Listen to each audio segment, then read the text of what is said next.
नमस्कार, मैं हूं धर्मेंद्र श्रीवास्तव। गुड न्यूज भारत के YouTube चैनल पर आप सभी दर्शकों का स्वागत है। आइए हम आपको दिखाते हैं आजमगढ़ की खबरें फटाफट अंदाज में।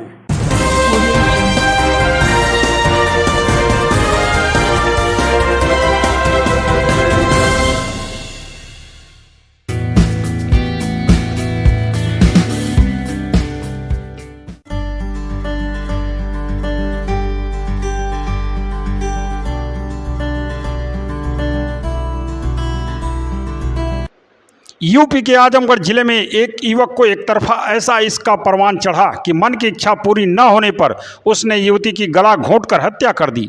इस निर्मम हत्या के बाद वह फरार हो गया, लेकिन आजमगढ़ पुलिस की तारीफ करनी होगी कि 48 घंटे के अंदर ही मामले का खुलासा कर पूरी सच्चाई सामने ला दी। आजमगढ़ पुलिस ने आरोपी युवक को गिरफ्तार कर लिया है। पूरे घटना का विवरण इस प्रकार है। आजमगढ़ जिले के बिदरियागंज थाना क्षेत्र के ग्राम बिंदवल में पोखरी में मिली लड़की की लाश मामले में पुलिस ने हत्यारोपी को गिरफ्तार करते हुए हत्याकांड का खुलासा किया। पुलिस लाइन सभागार में आयोजित प्रेस वार्ता के दौरान एसपी ग्रामीण सिद्धार्थ ने बताया कि बिदरियागंज थाना क्षेत्र के बिंदवल गांव में 19 अगस्त की रात पुलिस को पोखरी में एक किशोरी की लाश बरामद होने की सूचना मिली। मौके पर पहुंची पुलिस ने शव को बाहर निकलवाया तो लड़की की पहचान गाँव के ही एक किशोरी के रूप में हुई, जो दिन में 3 बजे घर से लापता हुई थी। इस मामले में पुलिस ने 3 लोगों को हिरासत में भी लिया था। परिजनों की तहरीर पर पुलिस ने कार्रवाई शुरू कर दी। इसी बीच बिलरियागंज थाना अध्यक्ष विजय प्रकाश मौर्य को मुखबिर से सूचना मिली कि मामले में आरोपित अपनी बहन के घर ग्राम फरिया थाना क्षेत्र के निजामाबाद के घर पर है। थाना अध्यक्ष विजय प्रकाश मौर्य अपने हमराइयों के साथ दबिश दी तो पुलिस को देख आरोपी मुअज्जम छत के रास्ते पीछे से भागने लगा।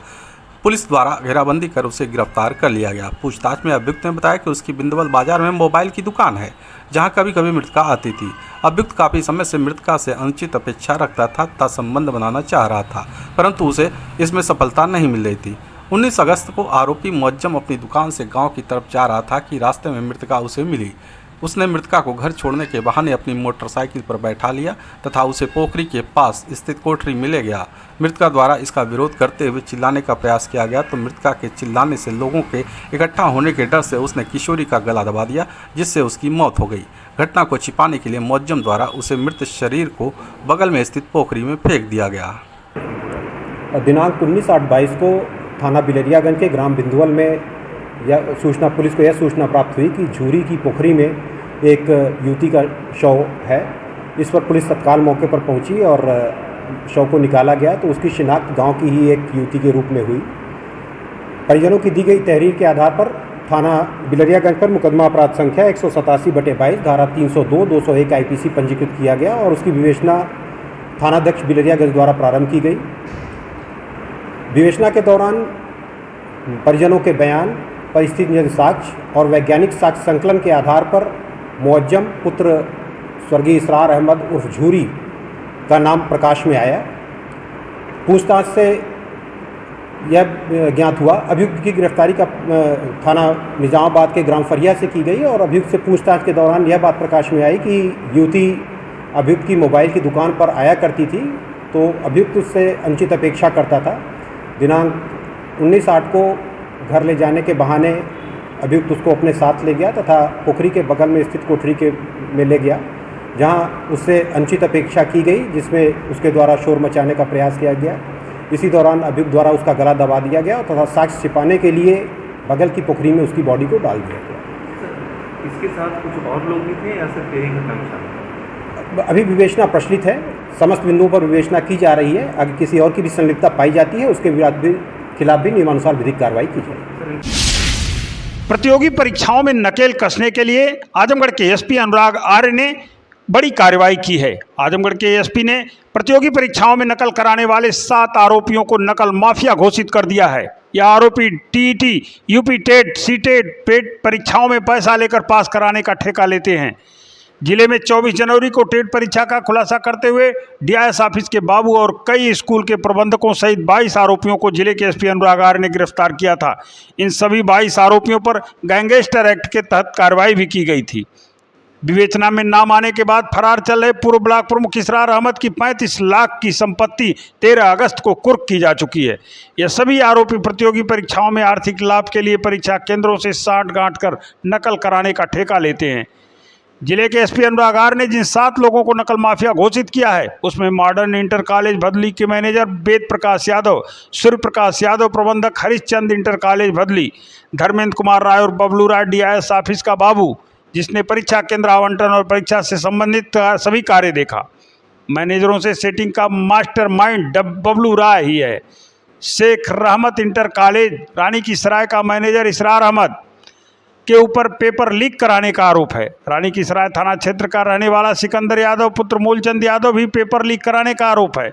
सठिया स्थित क्रॉस वैली इंटर कॉलेज के मैनेजर सहर्ष राय और गोल्डी राय पुत्र सुनील राय और विप्लव विक्रम महिला महाविद्यालय का मैनेजर धीरज राय पुत्र रामनयन राय को नकल माफिया घोषित किया गया है। मामले का खुलासा करते हुए एसपी अनुराग आर ने बताया कि रामपुर के 9 लोग इसमें शामिल हैं। इसमें नीरज कुमार सक्सेना, रविंद्र यादव, सारिक जावेद, जितेंद्र सिंह, जफर खान, अरविंद कुमार गुप्ता सहित 3 महिलाएं अरसी पत्नी जावेद, साजिद पत्नी जफर, नाजिया पत्नी मुकर्रम अली शामिल थे। इन्होंने 3-3 लाख रुपए में अभ्यर्थियों को पास कराने का ठेका लिया था। 1.5 लाख रुपए एडवांस लिए थे, बाकी पास होने के बाद लेने थे। इसमें 13 स्कूल प्रबंधक, 1 DIS ऑफिस का बाबू और 8 दलाल शामिल थे। जिले के एसपी अनुराग आर ने खुलासा करते हुए बताया कि प्रत्येक अभ्यर्थी से 3 लाख वसूले जाने थे। गिरोह के लोग सेंटर पर जाकर आंसर शीट डेवलप कर रहे थे। प्रत्येक अभ्यर्थी से 1.5 लाख पहले ले लिया था। अभ्यर्थी की मार्कशीट इस गिरोह ने सिक्योरिटी के तौर पर कब्जे में ले लिया था। इस कार्रवाई से नकल कराने वाले माफियाओं में हड़कंप मच गया है। राष्ट्रीय यूनियन के आह्वान पर all India AIDS control employees association Azamgarh इकाई ने वेतन विसंगतियों के संशोधन को लेकर सोमवार को आजमगढ़ में भी स्वास्थ्य कर्मियों के साथ सीएमओ कार्यालय पर प्रतीकात्मक धरना प्रदर्शन किया तथा अपनी मांगों का ज्ञापन सीएमओ इंद्र नारायण तिवारी तथा मंडलीय चिकित्सालय के SIC डॉक्टर अनूप कुमार श्रीवास्तव को सौंपा। इसके बाद स्वास्थ्य कर्मी जिलाधिकारी कार्यालय पहुंचे और वहां भी प्रदर्शन किया। एसोसिएशन का कहना है कि सैलरी की विसंगतियों को दूर करने, ऑटो रिन्यूअल, EPF, बीमा तथा समान कार्य, समान वेतन आदि विभिन्न मांगों पर वार्ता सुनिश्चित है। एसोसिएशन का आरोप है कि भारत सरकार के उपक्रम नाको यानी नेशनल एड्स कंट्रोल ऑर्गेनाइजेशन कर्मचारियों की बेसिक सैलरी में इंक्रीमेंट करने से इनकार कर रहा है, जिससे पुरानी अनुभवी एम्प्लॉय का 7200 से लेकर 10,000 रुपये तक का नुकसान हो रहा है, जिसके कारण पूरे देश के सभी तृतीय श्रेणी, चतुर्थ श्रेणी एम्प्लॉयज कर्मचारियों में भारी आक्रोश है। एसोसिएशन ने कहा है कि यदि नाको कर्मचारियों की सैलरी रिवाइज विसंगतियों को दूर नहीं करता तो राष्ट्रीय यूनियन के आह्वान पर भारतवर्ष के सभी एम्प्लॉय कार्य का बहिष्कार कर दिल्ली नाको कार्यालय पर प्रदर्शन करेंगे। सबसे पहले ऑनलाइन रिपोर्टिंग बंद कर दी जाएगी, फिर कार्य का पूर्ण बहिष्कार किया जाएगा। समय रहते नाको ने यदि इस समस्या का निवारण नहीं किया तो कितनी जिंदगियां काल के गाल में समा जाएंगी, जिसकी पूरी जिम्मेदारी नाको की होगी, क्योंकि अब कर्मचारियों के सब्र का बांध टूट चुका है। एसोसिएशन ने कहा कि कोरोना काल में उनके कितने साथी अपनी जान गंवा चुके हैं। ये कर्मचारी सीमित संसाधनों में हर रोगी को चिकित्सा सुविधाएं उपलब्ध कराने का हरसंभव प्रयास करते हैं। HIV एड्स एक शारीरिक, मानसिक, सामाजिक समस्या है। HIV वायरस के कारण रोगी मानसिक और शारीरिक तौर पर टूट जाता है। ऐसे रोगियों का काउंसलर, LT और इन्हीं कर्मचारियों द्वारा उनका इलाज किया जाता है और नाको इन्हीं कर्मचारियों के साथ भेदभाव कर रहा है। इस कार्यक्रम की अध्यक्षता कमलेश श्रीवास्तव, संचालन योगेंद्र प्रसाद ने किया। इस कार्यक्रम में प्रमुख रूप से एम्प्लॉयज एसोसिएशन के शालिनी गौड़, रश्मि राय, दिनेश गौड़, अमित यादव, नवनीत चौबे, संतोष गौतम, रविंद्र राजभर, मुकेश कुमार, प्रदीप चौबे, विनोद गौड़, डॉक्टर विनीत कुमार सहित तमाम लोग उपस्थित रहे। आजमगढ़ जिले के अतरौलिया थाने की पुलिस ने महिला को भगाने के मामले में वांछित अभियुक्त को गिरफ्तार किया है। बता दें कि अतरौलिया थाना क्षेत्र के एक गांव निवासी व्यक्ति ने बीते 1 अगस्त को मुकामी थाने में रिपोर्ट दर्ज कराई थी कि उसकी पत्नी को भैरवपुर दरगाह गांव निवासी सद्दाम बहला फुसलाकर भगा ले गया और उसे जान से मारने की धमकी दे रहा है। इस मामले में पुलिस रिपोर्ट दर्ज कर आरोपी की तलाश में जुट गई। इसी बीच अतरौलिया थाने पर तैनात उप निरीक्षक रविंद्र प्रताप यादव को मुखबिर से सूचना मिली कि महिला को भगा कर ले जाने वाला वांछित अभियुक्त अपने घर पर मौजूद है। सूचना के आधार पर उप निरीक्षक रविंद्र प्रताप यादव अपने हमराइयों के साथ दबिश देकर अभियुक्त सद्दाम को गिरफ्तार कर लिया। आजमगढ़ जिले के अतरौलिया थाना क्षेत्र में किशोरी की हत्या के मामले में दूसरे वांछित अभियुक्त को भी पुलिस ने गिरफ्तार कर लिया है। बता दें कि 2 दिन पूर्व अतरौलिया थाना क्षेत्र के मांगूरगढ़ गांव में किशोरी का शव गन्ने के खेत में मिला था। इस मामले में पुलिस ने एक अभियुक्त अजय निषाद को मुठभेड़ के बाद गिरफ्तार किया था, तो वहीं अभियुक्त अजय निषाद के साथ शव को ठिकाने लगाने में मदद करने वाले दूसरे अभियुक्त पवन यादव की पुलिस को तलाश थी। इसी बीच अतरौलिया थाना प्रभारी रुद्रभान पांडे को मुखबिर से सूचना मिली कि हत्या के मामले में दूसरा अभियुक्त पवन यादव बस स्टैंड के पास खड़ा है, जो कहीं भागने की फिराक में है। सूचना के आधार पर प्रभारी निरीक्षक रुद्रभान पांडे अपने हमराइयों के साथ दबिश देकर पवन यादव को गिरफ्तार कर लिया। आजमगढ़ जिले के पवई थाने की पुलिस ने किशोरी को बहला फुसलाकर भगाने के मामले में वांछित अभियुक्त को गिरफ्तार किया है। बता दें कि बीते 4 अगस्त को पवई थाना क्षेत्र के एक गांव निवासी व्यक्ति ने मुकामी थाने में रिपोर्ट दर्ज कराई थी कि उसकी नाबालिग पौत्री को एक युवक बहला फुसलाकर भगा ले गया। पुलिस रिपोर्ट दर्ज कर आरोपी युवक की तलाश में जुट गई। इसी बीच पवई थाने पर तैनात उप निरीक्षक धर्मेंद्र कुमार को मुखबिर से सूचना मिली कि किशोरी को भगाने के मामले में आरोपी युवक मिल्कीपुर पूर्वांचल एक्सप्रेसवे के नीचे भागने की फिराक में वाहन का इंतजार कर रहा है। सूचना के आधार पर उप निरीक्षक धर्मेंद्र कुमार अपने हमराइयों के साथ दबिश देकर अभियुक्त राहुल को गिरफ्तार कर लिया। आजमगढ़ शहर के कोलघाट स्थित कांशीराम आवास में मोहल्ला क्लिनिक कार्यक्रम का आयोजन किया गया। 180 मरीजों का निःशुल्क हुआ परीक्षण और दवा का वितरण भी किया गया। बता दें कि दिल्ली के अरविंद केजरीवाल की सरकार से प्रेरणा लेकर आम आदमी पार्टी आजमगढ़ में विक्की सोनकर के नेतृत्व में मोबाइल मोहल्ला क्लिनिक कार्यक्रम प्रारंभ किया गया है। इसी कड़ी में रविवार को नगर के कांशीराम आवास कोलघाट में मोबाइल मोहल्ला क्लिनिक का आयोजन किया गया, जिसमें दंत चिकित्सक अनुराग यादव, डॉक्टर ज्ञानचंद, डॉक्टर चंद्रशेखर यादव ने मोबाइल मोहल्ला क्लिनिक पर आए लगभग 180 मरीजों का निःशुल्क चिकित्सकीय परीक्षण कर जरूरतमंदों को दवा वितरण किया। मोबाइल मोहल्ला क्लिनिक में मोहल्ले वासियों ने बढ़ चढ़कर हिस्सा लेते हुए चिकित्सकीय सलाह भी ली।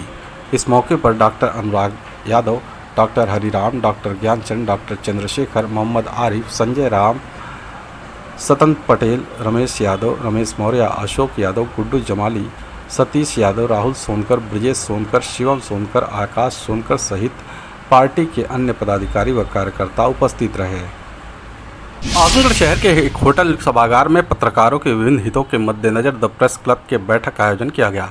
बैठक में सर्वप्रथम दिवंगत छायाकार एवं पत्रकार हरीश चौहान के निधन पर 2 मिनट का मौन रख कर उनको श्रद्धांजलि अर्पित की गई। दिवंगत पत्रकार हरीश चौहान के परिवार को आर्थिक एवं हर संभव सहायता प्रदान करने के लिए कमेटी का गठन किया गया।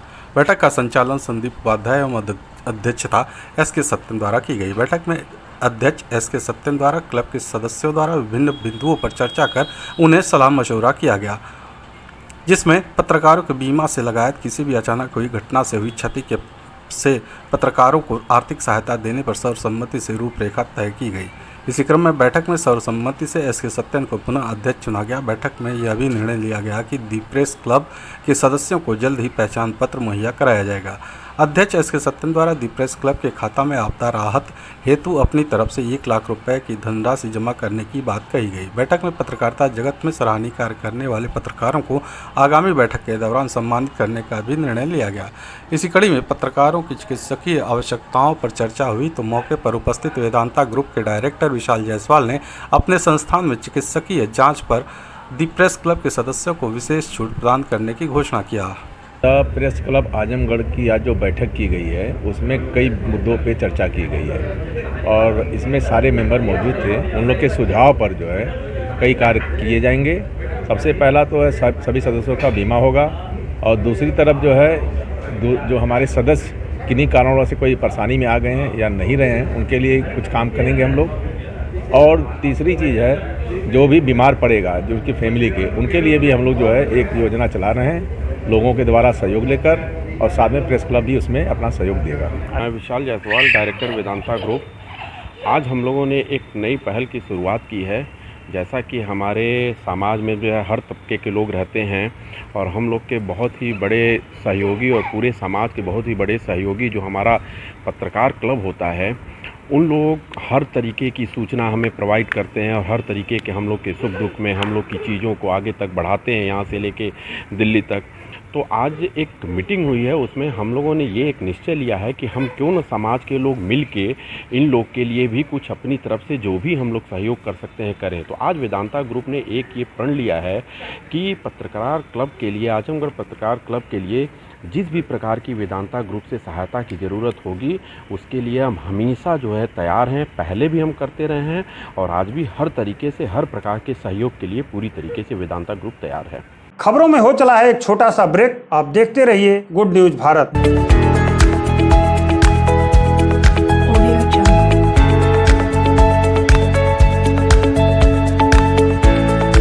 ब्रेक के बाद आप सभी दर्शकों का एक बार फिर स्वागत है। आइए हम आपको दिखाते हैं आजमगढ़ की खबरें फटाफट अंदाज में।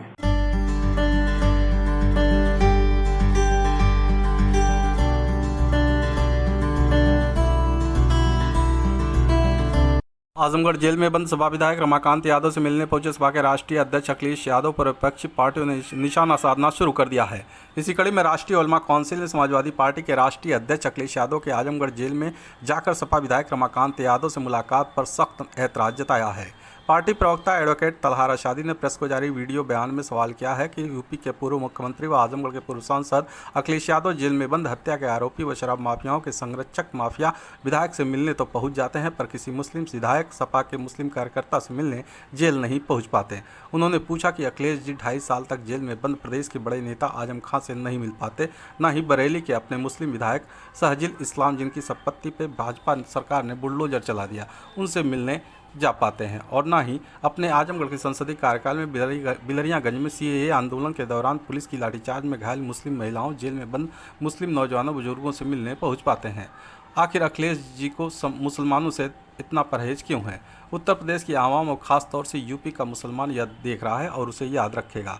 आजमगढ़ के बाई इलेक्शन में उसने अपनी नाराज़गी का एहसास भर कराया है, और अगर सपा मुसलमानों से ऐसे ही परहेज करेगी तो याद रहे कि आने वाले 2024 के इलेक्शन में यूपी का मुसलमान भी समाजवादी पार्टी से परहेज करने लगेगा।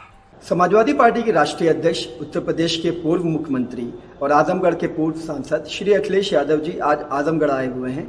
वो जेल में बंद हत्या के आरोपी और तथाकथित तौर पर जिले में शराब माफिया के संरक्षक एक विधायक से मुलाकात करने आए।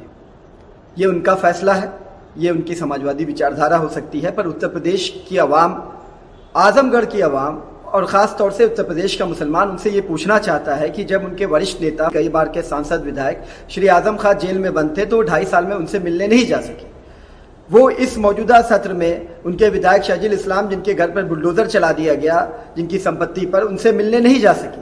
वो आजमगढ़ के सांसद रहते हुए यहाँ बिलरियागंज में यहाँ की महिलाओं पर पुलिस ने, भाजपा सरकार की पुलिस ने लाठीचार्ज किया, मुकदमे किए, कई सारे नौजवान से बूढ़े जेल में गए, वो उनसे मिलने जेल नहीं जा सके। उत्तर प्रदेश की आवाम और ख़ास तौर से उत्तर प्रदेश का मुसलमान इसे देख रहा है और वो इसे भी याद रखेगा। आपने बाई इलेक्शन में देखा और फिर आने वाले 2024 के चुनाव में भी उत्तर प्रदेश का मुसलमान इस बात को ज़रूर याद रखेगा। आजमगढ़ शहर के मेहता पार्क में खेलकूद के विवाद को लेकर दो पक्षों के बच्चों के बीच जमकर मारपीट हो गई, जिसमें एक पक्ष ने AIMIM के गोपालपुर विधानसभा अध्यक्ष का बेटा व भतीजा घायल हो गया। इस मामले में पीड़ित ने शहर कोतवाली में 2 नामजद सहित दर्जन भर अज्ञात लोगों के खिलाफ मुकदमा दर्ज कराया है। बता दें कि रविवार की शाम कलेक्ट्रेट स्थित मेहता पार्क में खेलकूद को लेकर 2 पक्षों के बच्चों में मारपीट हो गई, जिसमें एक पक्ष के दर्जनों बच्चों ने दूसरे पक्ष के 2 बच्चों को मारपीट कर घायल कर दिया। दोनों बच्चे AIMIM गोपालपुर विधानसभा अध्यक्ष अब्दुल्लाह के बेटे व भतीजे हैं। इतना ही नहीं, घटना के बाद दोनों बच्चे इस मामले की शिकायत करने कोतवाली जा रहे थे, तभी दूसरे पक्ष ने फिर से गोलबंदी कर बड़ादेव पर गली में अब्दुल्ला के भतीजे को खींचकर बुरी तरह पीटना शुरू कर दिया। घटना की सूचना मिलते ही पुलिस अधीक्षक शहर नगर शैलेंद्र लाल मौके पर पहुंचे और अब्दुल्ला की दी गई तहरीर के आधार पर 2 नामजद सहित दर्जनों अज्ञात पर मुकदमा दर्ज कर जांच शुरू कर दी है। अपनी विधानसभा बिलरियागंज में था, गोपालपुर में ही था मैं। मेरे यहाँ कॉल गई एक मेरे दोस्त की, तो उसने कॉल किया, उसने कहा कि आपके बच्चे को यहाँ पे सब काफ़ी तादाद में 10-15 की तादाद में लोग लपट के मार रहे हैं। मैं कहा कि ऐसा मेरे भाई छुड़ाओ, मैं आ रहा हूँ। तो वो छुड़ाया, छुड़ाने के बाद फिर मुझको कॉल किया कि ऐसा कि अब्दुल्ला भाई छुड़वा दिए, मेरे को मेरे बच्चे से बात करवाइए।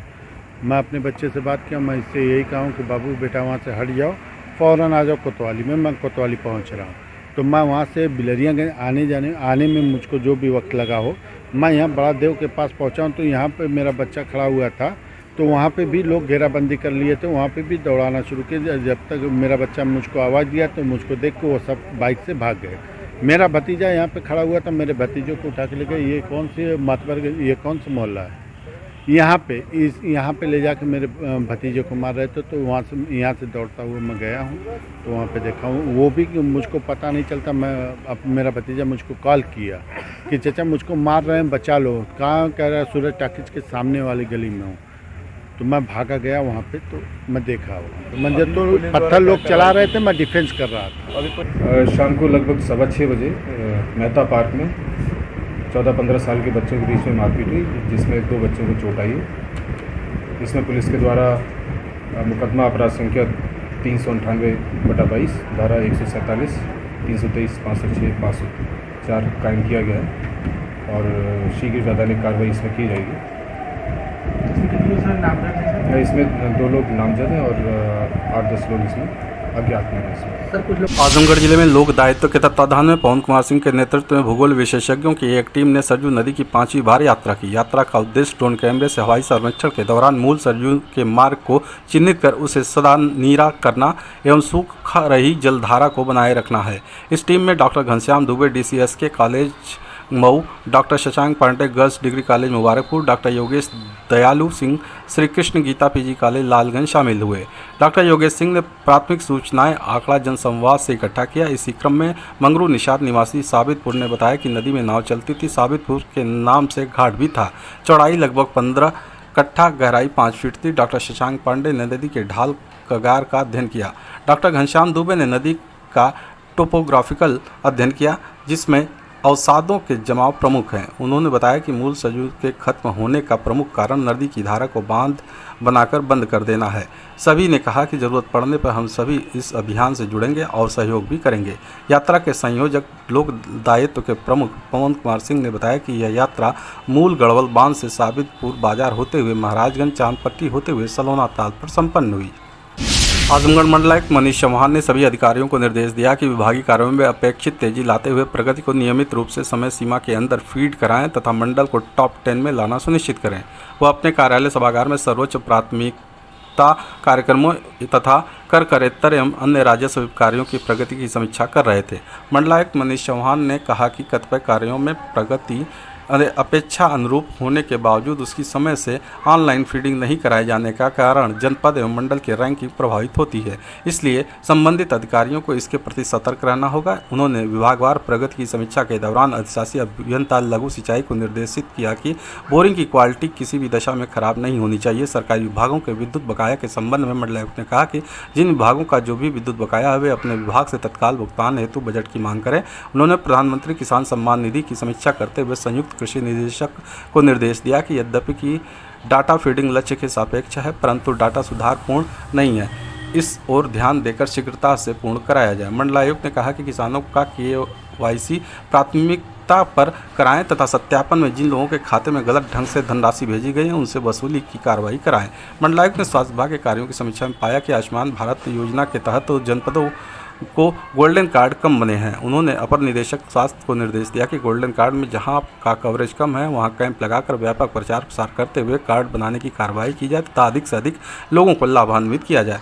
बैठक में मंडलायुक्त द्वारा सिंचाई, प्रधानमंत्री आवास योजना, सेतु के निर्माण, अमृत योजना, मुख्यमंत्री आवास योजना, प्रधानमंत्री ग्राम सड़क योजना, पेयजल मिशन सहित सर्वोच्च विकास प्राथमिकता से संबंधित अन्य कार्यों की भी विस्तार से समीक्षा की गई तथा अपेक्षा के अनुरूप प्रगति लाने हेतु आवश्यक दिशा निर्देश दिया गया। जमीन की लालच किस तरह लोगों को अंधा बना देती है, इसका ताज़ा उदाहरण आजमगढ़ में देखने को मिला, जहां अपने ही सगे भाई ने अपने भाई को दवा के नशे में उनके हक की संपत्ति को कुछ लोगों के साथ मिलकर बैनामा करा लिया। अब पीड़ित अपनी संपत्ति के लिए अधिकारियों के कार्यालय का चक्कर लगा रहा है। जिलाधिकारी कार्यालय अपने बेटी के साथ पहुंचे। बिलरियागंज थाना क्षेत्र के तेंदुआ गांव निवासी जयंत्री गौड़ की बेटी ने बताया कि उसके पिता की संपत्ति पिता के छोटे भाई ने उस वक्त बैनामा करा लिया जब उसके पिता की तबीयत खराब हुई और उसने दवा दिलाने के बहाने उनके साथ गया। दवा के साथ नशीली पदार्थ खिलाकर उन्हें बदहवास कर दिया और तहसील ले जाकर उनके हिस्से की संपत्ति को बैनामा करा लिया। पीड़ितों ने जिलाधिकारी कार्यालय पहुंच शिकायती पत्र देकर न्याय की गुहार लगाते हुए हुए बैनामे को खारिज करते हुए उनकी संपत्ति को वापस दिलाने की मांग की है। कि हमारे पिताजी हैं और इनके छोटे भाई ने इनको दवा कराने के लिए ले गए और दवा के बहाने इनको नशीला पदार्थ खिलाकर और इनकी पूरी संपत्ति को बैनामा करा लिया है। कि हमारे पिताजी को हम लोग को प्रशासन से न्याय मिले। क्या चाहती है? संपत्ति वापस नहीं है और पिताजी की संपत्ति वापस आए और हम लोग को न्याय मिले।